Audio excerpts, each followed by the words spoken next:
नमस्कार दोस्तों, मैं विनय दुबे मुंबई से।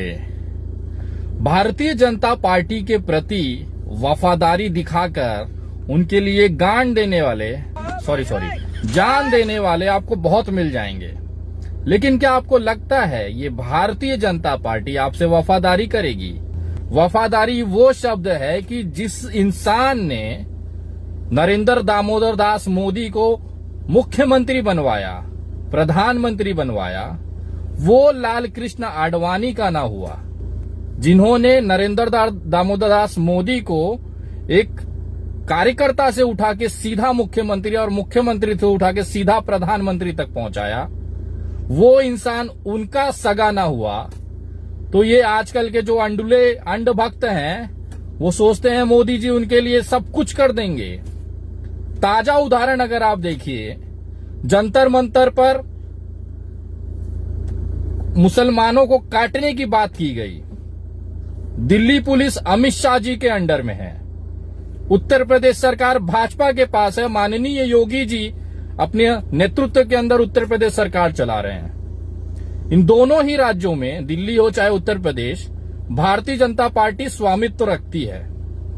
और भारतीय जनता पार्टी के नाम ले लेकर लोगों को गालियां देना, कत्लेआम करने की धमकी देना, मुसलमानों की औरतों का बलात्कार करना, उनके साथ प्यार मोहब्बत करके उनके बच्चे पैदा करना, इस तरह की वाहियात चीजें करने वाले वो तमाम कार्यकर्ता आज इसी भारतीय जनता पार्टी के राज में जेलों में सड़ रहे हैं।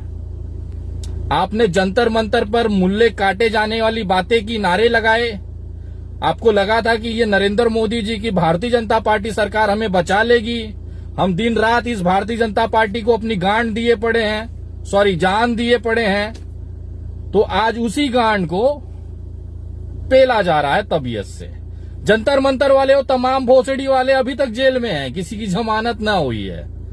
पिंकी चौधरी को तो लोगों ने कंधे पे बिठा के लेके जाके जेल में छोड़ दिया कि जा भोसड़ी के मर जा जाके। वो इतने परेशान हो गए थे कि उसको कंधे पे उठा के पुलिस स्टेशन फेंक के चले आए। सोचा था हमारा राजा बाबू शेर के जैसा जाएगा। अंदर ना तेल लगा लगा के लाठियों से पिलाई हो रही है। पिलाई करने वाले कौन है? यही भारतीय जनता पार्टी के नेतृत्व वाली पुलिस। तबीयत से ठुकाई हो रही है। और इनके जो साथी बाहर हैं वो बेचारे दोनों हाथ उठा के लोगों से भीख मांग रहे हैं कि मेरे भाइयों को आजाद करो, रिहा कराओ। क्या धर्म की रक्षा करने की सजा क्या जेल काटना ही है? अगर जेल काटना है तो क्या जेल में सड़ने की ही है? मैं ये पूछना चाहता हूँ। उन्हें बाहर निकालने की किसी की जिम्मेदारी नहीं है ना? हाँ तो मादरचोद उसको जाके बोल रहा, मुझे क्या बोल रहा है? और हमारे 5 भाई और है, दीपक सिंह हिंदू बड़े भाई, आजाद विनोद भाई और काफी भाई, 3-4 भाई और है। इसकी माता भोसड़ा। तो मैं पूछना चाहता हूँ, आप तो बाहर आ चुके हैं, ठीक है, अच्छी बात है, लेकिन वो राष्ट्रवादी, वो धर्म रक्षक कब बाहर आएंगे? क्या उनकी जिम्मेदारी कौन लेगा? उनकी जिम्मेदारी कोई नहीं ले रहा। आज मैं पूछना चाहता हूँ, पूरा देश पूछना चाहता है, हमारे तमाम वो हिंदूवादी पूछना चाहते हैं, आज कहाँ छुपे हुए हो? भाई एक बात बताइए। छूते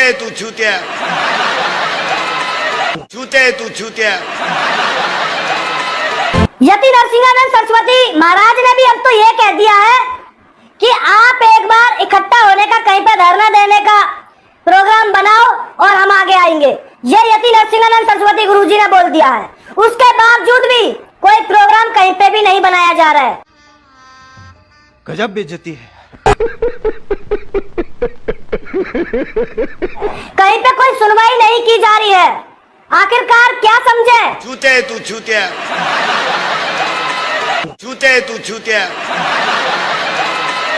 मतलब वहाँ पे 8 तारीख को इकट्ठे हुए, क्या वहाँ पे इकट्ठा होना क्या गुनाह कर दिया था उन भाइयों ने?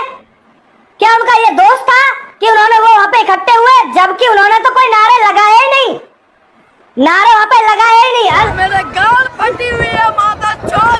लगा भी दिए किसी ने।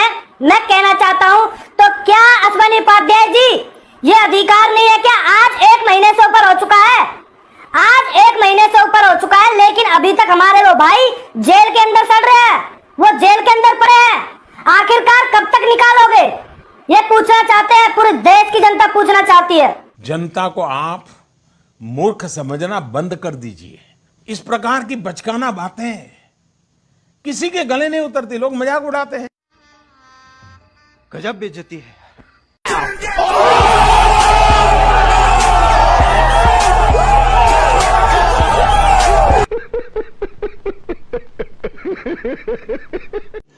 रुको जरा, सबर करो।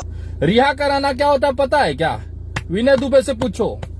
हमारा एक साथी, सिंगल साथी, मेरा बड़ा भाई बनारस वाले मिश्रा जी बनारस में अरेस्ट हो जाते हैं। ये सूचना मुझे एक दिन पहले जिस समय अरेस्ट हुआ उस समय 7 बज रहे थे। हम तमाम लोगों ने एड़ी चोटी का जोड़ लगा दिया और केवल 2 दिन के अंदर उन्हें बाहर ले आए। कानूनी प्रक्रिया से सारे तथ्य रख के, सारी चीजें रख के, बाकायदा लीगल पद्धति से जमानत लेके बाहर ले आए, क्योंकि हमारे अंदर अपने भाई को बचाने का जज्बा था। तुम्हारे जैसे ढोंग नहीं करते कि भाई तुम आगे बढ़ो, हम तुम्हारे साथ है। और भाई भोसड़ी वाला 2 महीने से जेल में बैठा, लेकिन किसी की गांड में दम नहीं है कि अपने भाई को छुड़ा ले वे। कहां गया वो भोसड़ी का यति नरसिंहानंद जो कहता था कि मैं अपने बच्चों के लिए अपनी आहुति दे दूंगा? आज गांड क्यों नहीं दे रहा है अपना? उसके सारे के सारे जो आतंकवादी कह दीजिए, वो भोसड़ी वाले किसी आतंकवादी से कम नहीं थे। वो सारे के सारे आज जेलों में गांड मरा रहे हैं। कौन बचा लेगा उनको? कब तक आप अश्विनी उपाध्याय को नाम पे भीख मांगते रहोगे कि अश्विनी उपाध्याय आप बाहर आ गए, इनको निकालो? काहे निकालेगा वो तो खुद बोलता है कि मैं इन लोगों को जानता नहीं है। सोचो तुम्हारी औकात क्या है कि जिसने आयोजन रखा वो तुम भोसड़ी वाले को नहीं जानता, और तुम तमाम गाजियाबाद के वो भोसड़ी वाले जो ग्रुप है यति नरसिंहा झंड सरस्वती का, वो देश से इस्लाम खत्म करने चले थे। जो नरेंद्र मोदी का ना हो पाया वो देश से इस्लाम मिटाने चले थे। अरे भोसड़ी वालों, एक काम कर लो रे, पहले खुद के अंदर इतना जज्बा और जिगरा रखो ना कि अपनी लड़ाई खुद लड़ सको। कभी विनय दुबे को देखा है क्या भीख मांगते हुए? मुंबई के बांद्रा आंदोलन में जब गिरफ्तारी हुई थी ना, बड़े शान के साथ जेल गया था और 14 दिन, इतना बड़ा कांड कि पूरे देश में उसका चर्चा 3 दिनों तक चला था।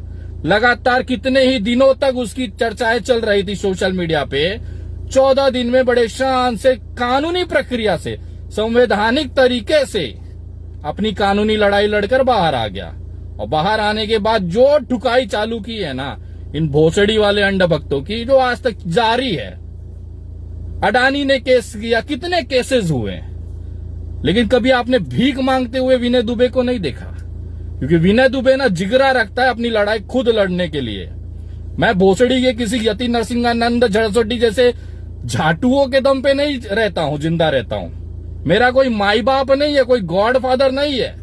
विनय दुबे अगर आज बना है ना तो अपने जिगरे पे बना है और पूरे देश घूमेगा, जहां मन करेगा वहां जाएगा, जिसकी गांड मारनी होगी उसकी गांड मारेगा। किसी के बाप से न डरता भाई। और तुम भोसड़ी वाले जंतर मंतर के सारे आरोपी, तुम्हारी औकात इतनी है कि जिस संगठन को लेके आप उड़ रहे थे, आज वो संगठन झाट का बाल गिन रहा है।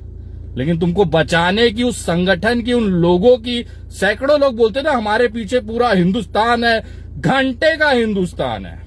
एक झाट का बाल तो उखाड़ नहीं पा रहे हो, जमानत तो ले नहीं पा रहे हो, और चले वो इस्लाम खत्म करने। चल भोसड़ी के म्यूजिक।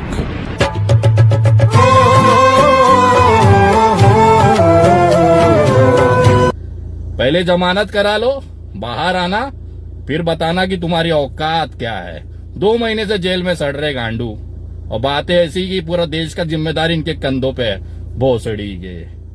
जय हिंद, जय महाराज।